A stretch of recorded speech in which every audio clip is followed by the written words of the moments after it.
Halo, kalian bareng Dimas di sini. Thank you sudah mampir.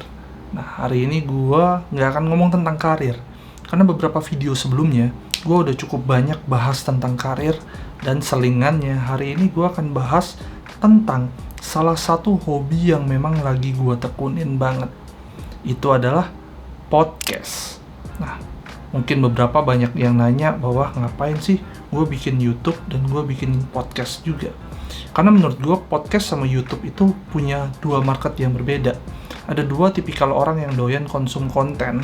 Ada yang memang secara minimalis mereka itu hanya pengen merasakan dari satu indera aja. Ambil contoh podcast ini, mereka hanya ingin mendengar tanpa terdistract dengan hal-hal lain seperti visual. Tapi ada juga penikmat konten yang ingin full mengkonsum konten tersebut, baik dari segi visual, bahkan dari apa yang mereka dengar gitu. Nah, selain itu, gue melihat podcast ini akan menjadi solusi untuk kita-kita yang tidak terlalu rajin bikin konten, karena males misalnya dengan effort yang harus kita lakukan. Itu kita bisa bikin atau berbagi konten itu dengan production yang simple sekali. Nah, podcast ini adalah jawabannya. Dan gua pun memang melihat sekarang sudah menjadi era untuk setiap orang itu menjadi content creator, baik secara full time ataupun part time. Ya, ambil contoh gua. Gua adalah content creator part time karena gua punya full time job tersendiri. Dan kita nggak tahu nanti ke depannya gimana. Gue bilang begitu karena memang setiap orang itu biasanya punya satu ketertarikan atau satu keminatan yang sayang kalau misalnya hal tersebut itu tidak dibagikan ke orang-orang, karena bisa jadi itu berguna buat mereka. Dan satu lagi alasan kenapa kita harus memanfaatkan podcast ini, karena Indonesia terbukti adalah market terbesar untuk podcast di Asia Tenggara. Karena pendengar podcast terbesar di Asia Tenggara ada di negara kita ini, di Indonesia. Tanpa berlama-lama, gue akan kasih tahu kalian cara-cara cepat untuk bikin podcast sebagai tahap 1 konten yang akan gue share ini. Cara bikin podcast yang pertama itu adalah cari metode dan alat untuk membantu kamu merekam suara. Nah, please, ketika kamu mau merekam suara ini, jangan langsung sangat perfeksionis, karena ini yang biasanya bikin kita nggak jadi bikin podcast nih. Jadi ada beberapa metode. Pernah ada temanku itu langsung merekam dari handphonenya dia, dan itu kualitas suaranya ternyata nggak jelek. Terus ada juga yang memang menghubungkan mic eksternal mereka dengan perangkat laptop atau komputer mereka, dan perangkat mic itu sudah banyak bisa ditemukan di e-commerce yang ada, dan harganya juga tidak mahal. Nah, yang ketiga, mungkin ada yang memang sangat perfeksionis, sangat mengutamakan kualitas suara. Mereka bisa pakai perangkat seperti sound card dan mic khusus untuk merekam suara yang sangat jernih. Dan gua pribadi, gua pakai Zoom H5, dimana Zoom H5 itu gua rekam langsung dari perangkatnya, tidak langsung gua connect dengan laptop. Tapi ketika gua sudah merekam, biasanya gua akan edit di laptop menggunakan aplikasi GarageBand. Setelah kalian punya satu file audio dengan kualitas yang mungkin sudah kalian edit dan itu lebih enak didengar, yang harus kalian lakukan adalah kalian segera bikin account di Anchor FM. Nah, ini memang satu platform yang membuat cara kita untuk menyebarkan podcast kita itu semakin mudah. Karena Anchor FM sendiri itu sudah terhubung dengan banyak platform yang memang mendistribusikan podcast. Ambil contoh, ada Google Podcast, ada Apple Podcast, dan tentunya Spotify sebagai platform podcast terbesar yang gue rasa kita pakai sekarang. Gue yakin juga teman-teman di sini mendengar podcast rata-rata itu dari Spotify.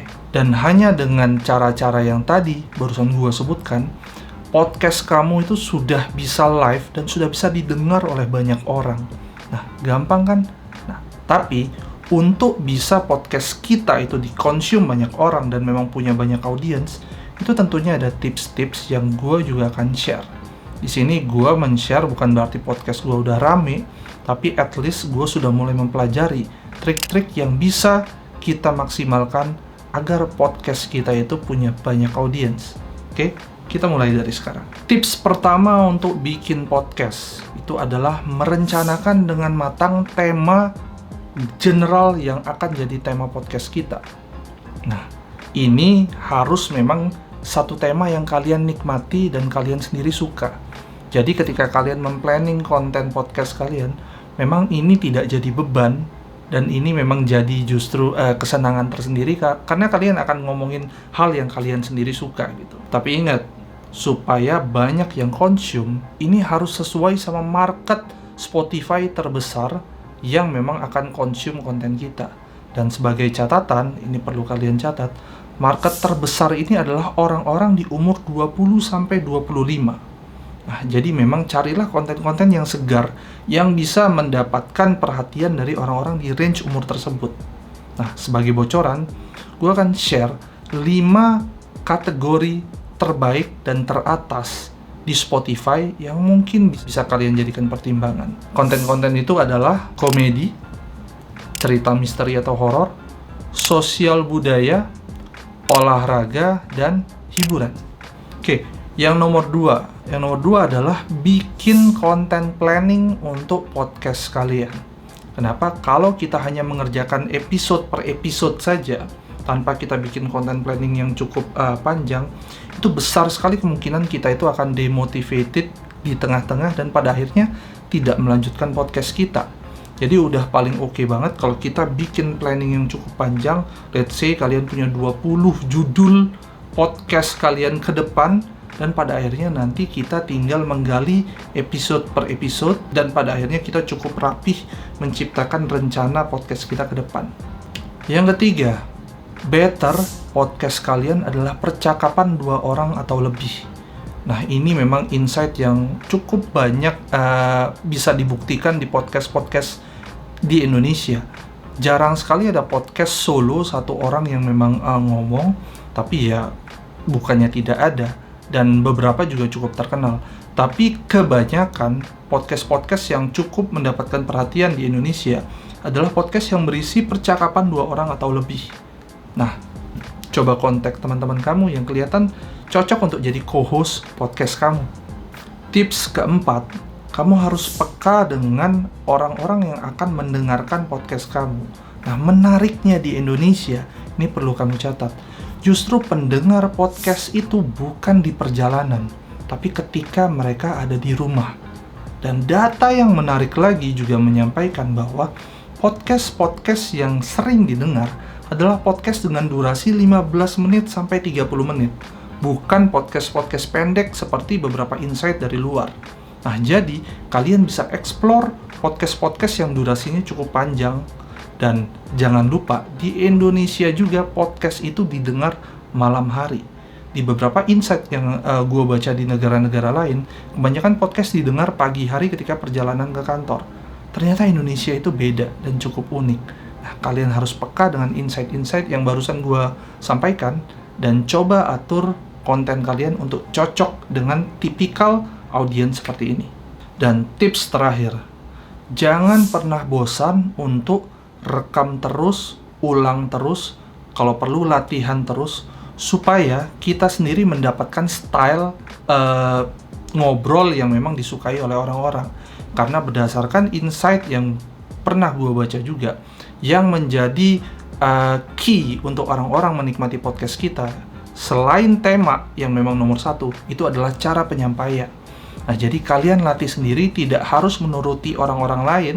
Kalian harus temukan sendiri style kalian dalam menyampaikan konten lewat podcast. Semoga dengan cara-cara seperti itu, orang-orang sendiri memang lebih nyaman mendengar karakter suara kalian dan karakter cara menyampaikan kalian plus temanya. Gue sendiri mau menyampaikan bahwa gue masih aktif untuk membuat podcast dengan nama Di Meja Kantor, dimana podcast gue itu fokus menceritakan tentang kehidupan profesional, kehidupan karyawan kantoran, dan bagaimana cara kita meniti karir supaya karir kita itu dari bawah bisa melesat ke posisi-posisi yang kita inginkan. Dan kalian bisa temukan podcast Di Meja Kantor itu di Spotify, di Google Podcast, dan di Apple Podcast. Gue pengen banget kalian mendengar dan ngasih saran tentang apa yang sudah gue lakukan di podcast gue, dan kalian bisa kirim pesan itu via komen di YouTube ini. Oke, terima kasih banget kalian masih sampai detik ini ngedengar semua yang gua deliver di episode YouTube kali ini, dan semoga ini berguna, dan gua akan tunggu kalian untuk sesegera mungkin bikin podcast versi kalian, dan kalau perlu tulis linknya di kolom komentar di bawah supaya gue juga bisa mampir ke podcast kalian dan ngedengar apa yang sudah kalian buat. Oke, terima kasih banget. Sampai ketemu lagi di episode video YouTube gua, dan salam.